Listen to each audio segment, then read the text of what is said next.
জায়গায় জায়গায় গাড়ি না থাকবে। এই যে আমাদের যে সড়কে বিলম্ব হয়, এটার একটা প্রধান কারণ হচ্ছে এটা। মানুষ কি উপকার হয়েছে? আপনি প্রকল্প করছেন, এই করছেন, সেই করছেন, এগুলো নিয়ে আমরা মাথা ঘামাবো না। এটা দ্বিতীয় একটা হচ্ছে যে আমরা এটা সবার জন্য সরকার, এই যে খালি ঢাকা শহরে কিংবা বড় শহরে বড় বড় ইয়ে হবে, এটা হবে না। আমি ওনাদেরকে বলছি যে আপনারা দেখেন যে যেখানে মানুষ অনেক যাতায়াত করে কিন্তু রাস্তার অবস্থা খারাপ, সেগুলোতে আগে দেখেন। সেটা ভুরুঙ্গুবাড়িতে হোক, সেটা সন্দ্বীপে হোক, সেটা বাউফলে হোক, সেটা বিয়ানীবাজারে হোক, কিংবা সেটা বিশ্বনাথে হোক, যে কোনো জায়গায় হোক, সেটা আগে দেখতে হবে।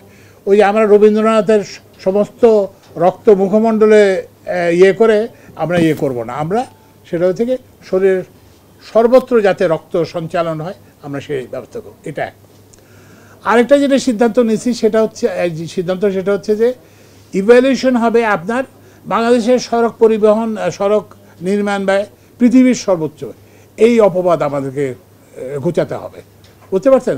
তো ওই জন্য একটা ক্রাইটেরিয়া হচ্ছে জনগণের সেবা কেমন হচ্ছে, আরেকটা হচ্ছে যে কি বলে যে আপনার খরচ কত কমছে, আর হচ্ছে যে ওই যে কোয়ালিটি।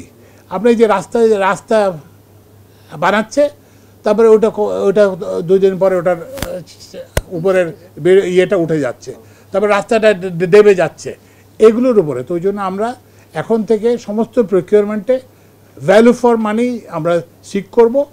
আমরা কম করব না, কারণ আমরা যদি কম করি তাহলে তো আমাদের প্রবৃদ্ধি শ্লথ হয়ে যাবে। সেটা আমরা করব না। আমরা সম্ভবত ইনশাআল্লাহ বেশি করব, এবং কিন্তু ওই যে গুণগত মান করব, এবং যেটা বললাম যে একটা ব্যয় করব। এবং এই জন্য ওই যে যেটা বললাম, এই যে একই কন্ট্রাক্টর 5 জন কন্ট্রাক্টর সব প্রকল্প করতে থাকবে, এটা কিন্তু হবে না। আমাদের কোনো পরিচিত কোনো লোক নাই, বুঝছেন? আমাদের কোনো প্রেফার্ড বিডার নাই। আমার সবাই যেই টেকনিক্যালি কোয়ালিফাইড, যার ফাইন্যান্সিয়াল সামর্থ্য আছে প্রকল্প করার, এবং তা যে সবচেয়ে ভালো দামে ভালো জিনিস ভালো দিবে, আমরা তাকেই আমরা গ্রহণ করব।